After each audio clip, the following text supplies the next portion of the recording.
a performance report for the 3 months to the 30th of September 2016. Now this would normally go to Strategy and Finance, but is coming directly to Council as we haven't established our committees yet. Diane, would you like to come to the table? Was there anyone else that Peter's away should be there to provide support for the grilling that she's about to receive? Your support from the sidelines. That's the sort of support that that you need. Diane, you've been hung out to dry. It's all you. Okay, are there any questions? Yanni? I just want to have a little bit of a greater explanation around the rationale for the little service changes being made now rather than during the annual plan, which is when we normally do that. And in particular on the roads and footpaths, I was keen to know, it says here that we're benchmarking it and we're using the 15-16 benchmark rather than the 14-15. So I was keen to know why we're using the more recent benchmark rather than the one before. 15-16 can't be more recent than that. Just to introduce myself, my name's Diane Brandish. Can you put, yeah, it's on now. And I'm part of Peter Goodall's team. So to answer your question, Yanni, the changes are mainly corrections or tidy-ups, and they're always done at the first quarter. Once we've got the data from the previous year, we put the corrections through. You'll notice a lot of them are either making it tighter or reflecting the change in housing or tidying up V-based ones to reflect their statement of intent. As regards why we've used the benchmark, I'm sorry, I can't answer that. I would have to ask Dave to answer that, please. Well, the levels of service that we've got in our annual plan was to be advised once the benchmark was set. So what we're advising now is we are going to replace that and put in the figures based on the baseline that we've now got, which is a 25% reduction. So we didn't have a target in there. Now that we've got the baseline data, we're now putting in the target that we can measure about. But no, the question is like, so I agree that's great, we're putting in a target. We're told that we didn't meet it in 14-15, so we must have had a number of complaints in 14-15. Why aren't we using that as the benchmark for the 5% reduction rather than using the 15-16 one, which again didn't meet the 5% reduction in complaints? So what seems to have happened with roads and footpaths, we've had a huge increase in the number of complaints, and now we're using the highest number of complaints as the benchmark to reduce from, rather than going back to what the original year was in 14-15. I suppose we've got a realistic network. We know what we've done. We've got an improvement plan as part of the activity management plan. Obviously, we've got another I think 6 months, I suppose, of Skirt doing some repairs, and then we are still doing a lot of our road infrastructure repairs through that network. So what we're saying is we have had an acceleration of repairs. We could actually set a target based on that one, but we are just saying I think the essence is that 5% reduction year on year and a reasonable target.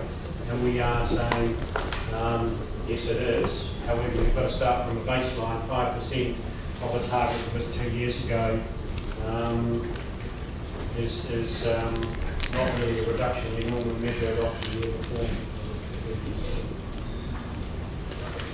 I'm just considering this is undertaking channel sweeping rubbish and litter collection to agreed standards. So we're not meeting the agreed standards because we're failing in that performance report. It's the second quarter that we've failed in that.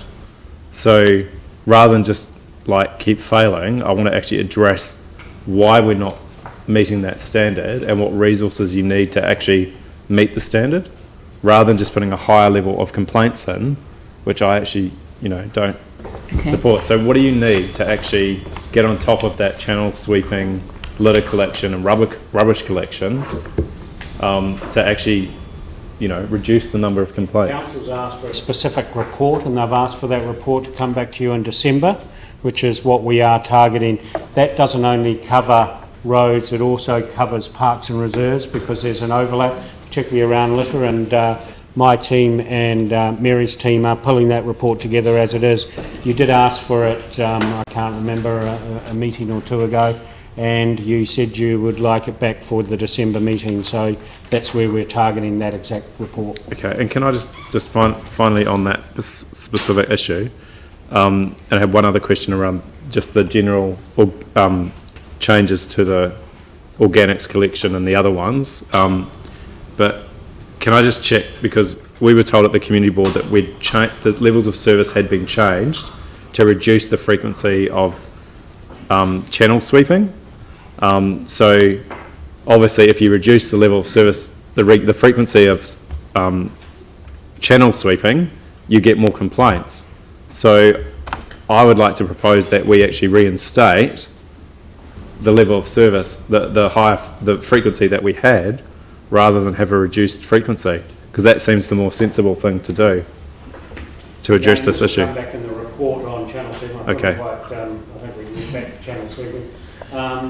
But basically, we don't want to sweep streets that don't need sweeping, and we want to sweep the streets that need sweeping. And so basically, can we do things far more intelligently with GPS, look at the amount that's collected from those various streets, on what frequency, what time of the year, what time. So we believe we can lift the level of service by doing that, and that's what they are looking at. That sometimes we'll go and we'll empty a bin and it's only a third empty or a third full, and others will go and we'll empty a bin and it's overflowing. And so how do we make a service that gives us better value for the amount spent? And that's the report that you've asked for. So we are bringing that all back to you as part of that. Good. Okay, and can you just give an overview around the changes to the level of service around the consent compliance for the operations of the organics plant, the recycling plant, the residual waste and collection disposal? There's a number of changes in here that you're proposing, and some of them have the target as being 0, and you're now changing to major and or persistent, up to significant and or repeated.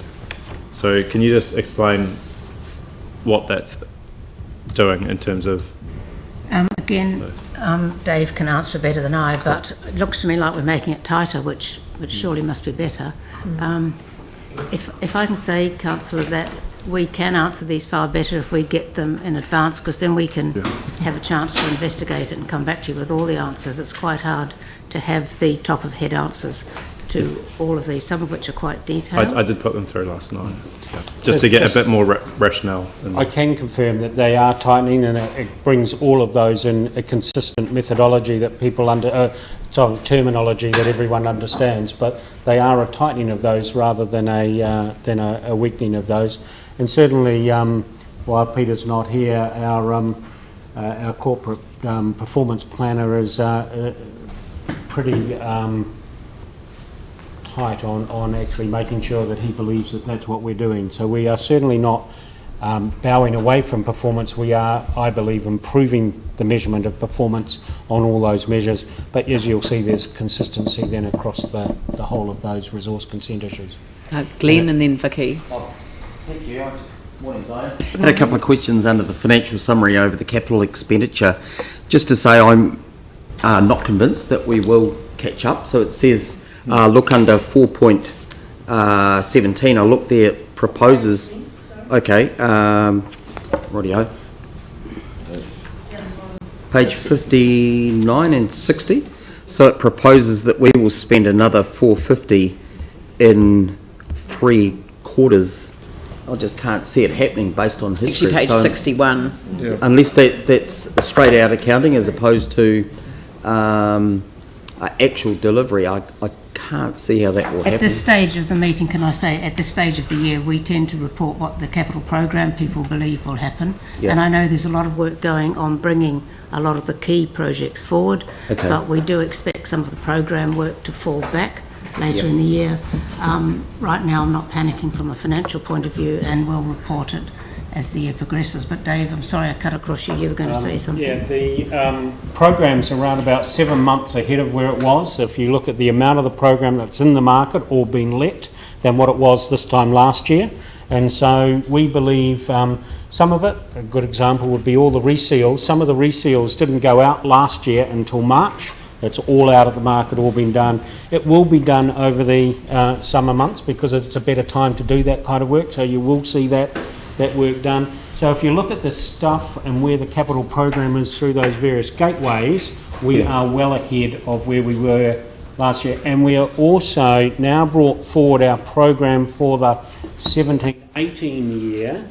We've drawn that program down to project level, 90% of it, and we did that beginning of November. Okay. So we are ahead of not this year's capital program, but also the following year's capital program, in the pipeline really of development. And you know, the pipeline involves consultation, it involves land purchase, it involves design prior to in actual fact procuring, because it's not until you procure and construct that you start spending the big money, but the pipeline is pushed ahead, and so that's why that team has that confidence there. Okay, so as an accounting matter, it will resolve itself.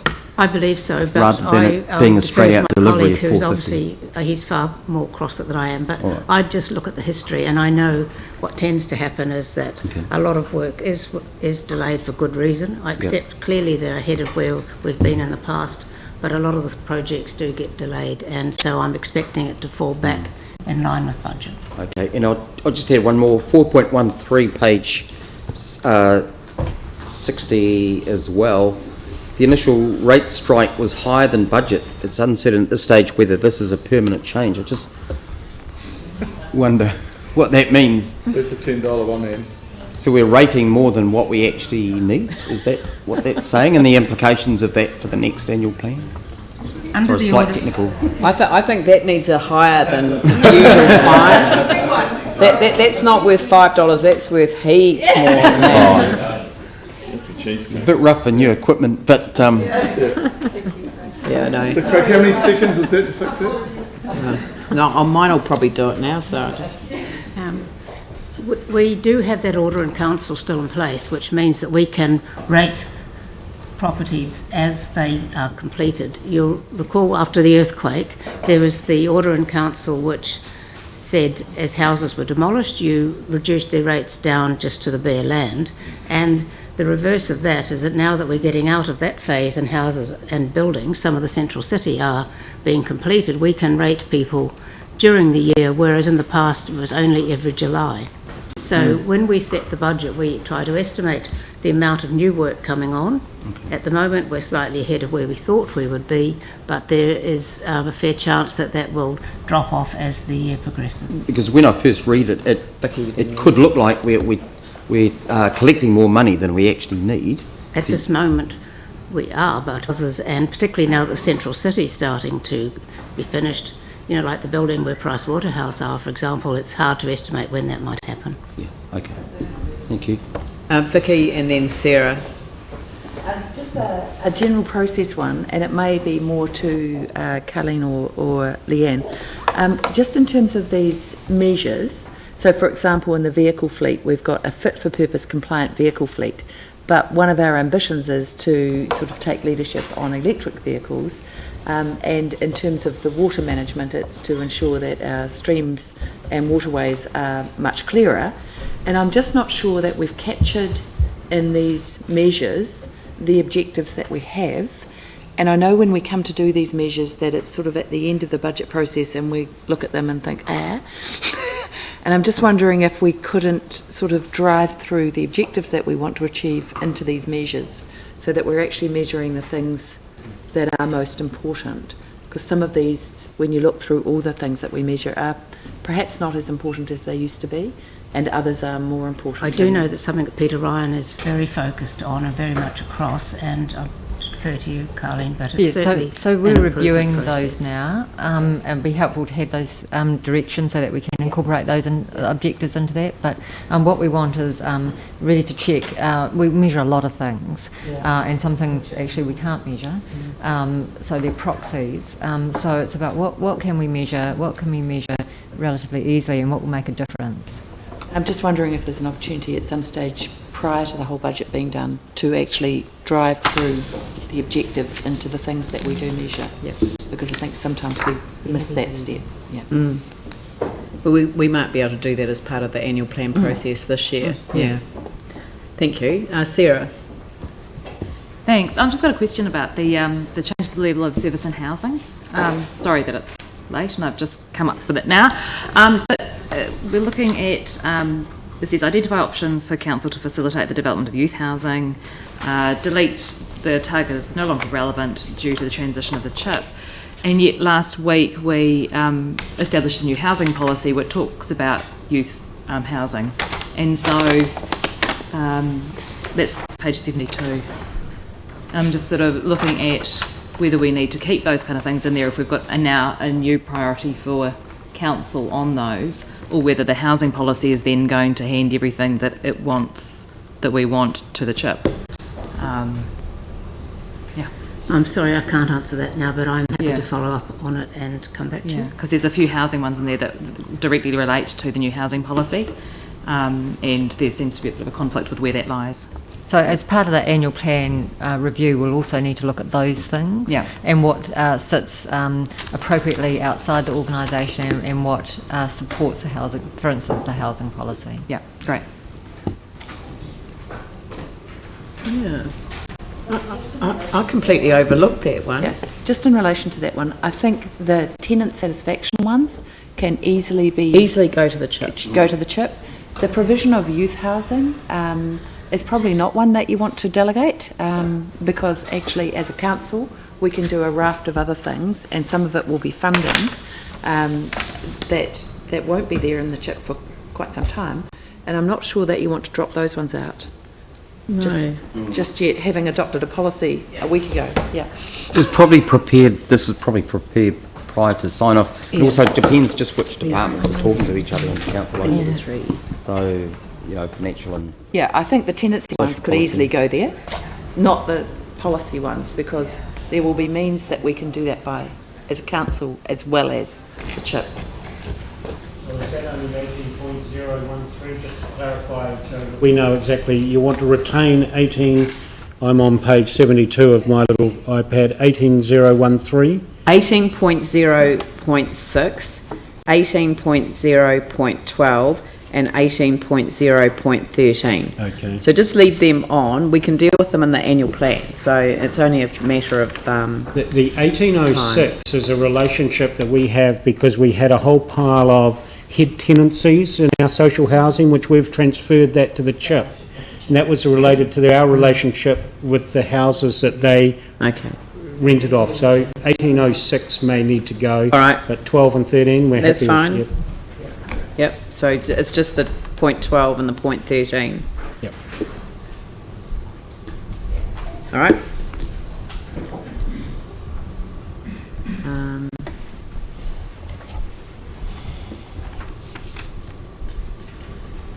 Okay. Sorry, I've got Aaron and then Raf.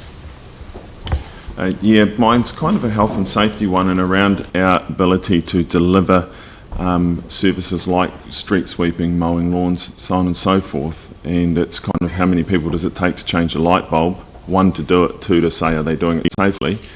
And the other night I got a surprise when I saw a street sweeper sweeping the street in a really large truck with lots of flashing lights on it, and it was a white truck doing 6k an hour or whatever they do, and then there was another truck 30 yards behind with lights saying there's a truck ahead sweeping a street with lights on it, and that's two trucks to do one job, and when you mow a lawn it's three, because you have the mower, then someone 50 yards behind saying there's a mower, and then there's one 100 yards behind saying there's a truck saying there's a mower.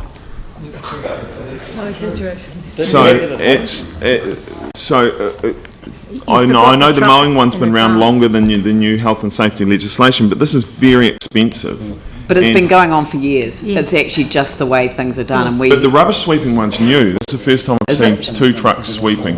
No, one sweeping, two there. Robbie pointed this out to me the other night as well. So, I mean, do we have to do that, is my point? Because if you hit a truck, you're going to... Probably not relevant, so we could take it offline and have a look at it. I have to look. I know it's NZTA policy. We'll find out what they ask. There are certain requirements, there's national standards about how you do that sort of thing, but yes, there's a lot of stuff, but again, take it offline. It would be good to have a report back on that, because, I mean, it does seem to me to be. How about just a memo?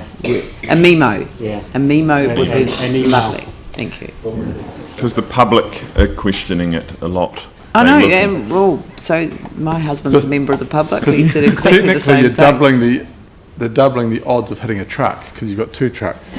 Because when you're putting warning signage out with traffic management and you're putting warning sign out to say there's warning signs to say there's warning signs, you've actually tripled the amount of time you're on the road putting the warning signs out. Anyway, it's not an issue for this report, but it is an issue. Raf. How to follow up on that.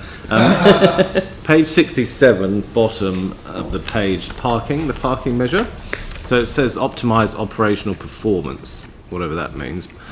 So for off-street parking, a fantastic KPI of 60 to 85%. I think we'd all quite like KPIs that big. The occupancy level was 52.5%, and the reason given is that the old brewery site was relinquished. But wouldn't you take that out of what your availability is? My report doesn't have page numbers, I'm sorry. Can you tell me? Parking, so it's Oh, right. It's in the section of the report. attachment A. Yep. Yeah, Appendix A, CCC level of service exceptions. So what was the last part of your question again, Well, please? so it says occupancy has fallen since the old brewery site was relinquished. Yes. Well, that doesn't make any sense. I mean, if you take out some parking, surely you take that out from your database. So it was actually had a very, when we set these, we thought we'd have the old brewery site and it had a very high amount of parking in it. So we've taken that out, which was one of our higher performing, because we've lost it, it's one of our higher performing car parks. So on average, the rest of them drop. That doesn't make sense. But I guess my question is, I mean, if it's got 80%, and look, I don't know the exact figures, if it's got 80%, but the rest of them are only averaging 40%, the average overall will be 65%. You take out the 80% performer, then suddenly the average drops to 52.5%. So my question is, are we overcharging for off-street parking? The answer is yes, but so why is the occupancy for the other stuff 40%? $3.10 an hour It's really expensive on a Sunday afternoon. So one way to increase demand is to maybe cut the price. Tomorrow we will be opening in partnership with Carter's some free car parking up until over the Christmas period. So we'll see what occupancy rate we get there. Fortunately, the notices will be informing people of it, and we did put out a press release yesterday on it. So that will be part of our. It is restricted though to 2 hours, so that you don't get people coming in there and living in there. But it will be free. So hold on. So you're bringing on some new free supply. So that would suggest that your demand for the current off-street parking will go down even more. This is right in the middle of town, and we just don't have very much. And by Christmas, I'm going to lose also the part where the Hoyt's new theatre's going. Yeah. So this is to do a transition period to get people used to parking in there, and then gives the some other parking in there. It will actually eventually have to go back offline because it needs to be retrofitted with some equipment. But basically, it's to get us over that period and that demand.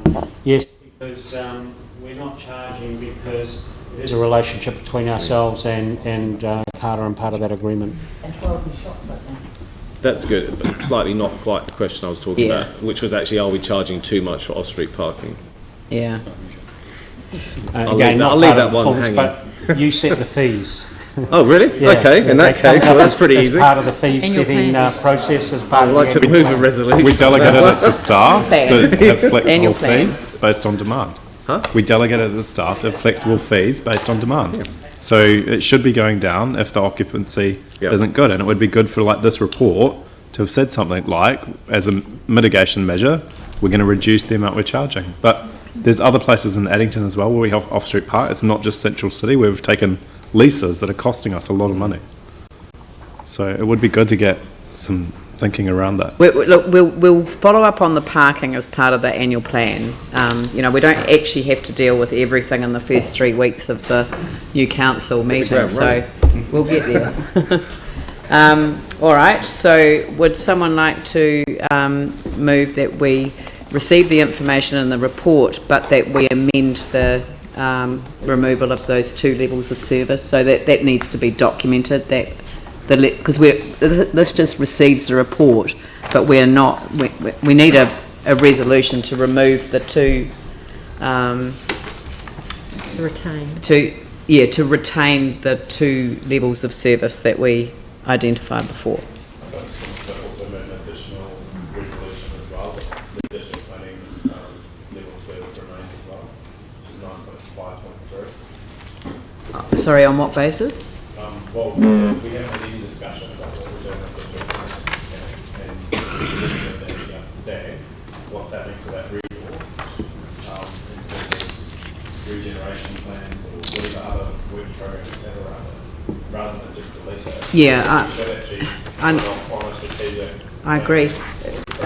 Diane, these levels of service changes were about minor sort of technical amendments. I was a little bit concerned about the district plan one as well, because it refers to an interpretation of the Greater Christchurch Regeneration Act, which I'm not 100% convinced is one that we necessarily have to accept.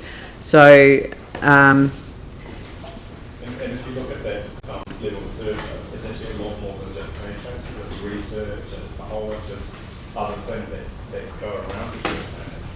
So yeah, which number is it, Yanni? it's just 9.53 on page 72. So I just think we need to have a discussion as a council about that work program. It may be that we do change the level of service, but I think we will be good change to the have an levels of service, but before we do it. I don't know whether this is the appropriate place to do it. That's why I'm agreeing with you. Can't believe I just did that. So add a 9.5.3. Can So you are you add just that? happy to add it into the Yeah, thing? yeah. Cool, and I'm happy to second the Yeah.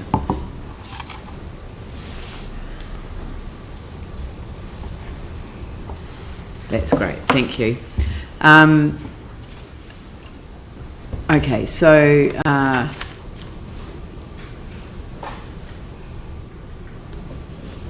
okay, so now who's moving this?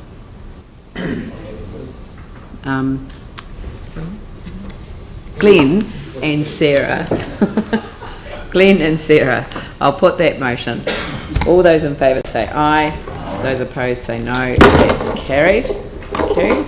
Sorry, every time I... Thank you. No, thank you, Diane. Thank you.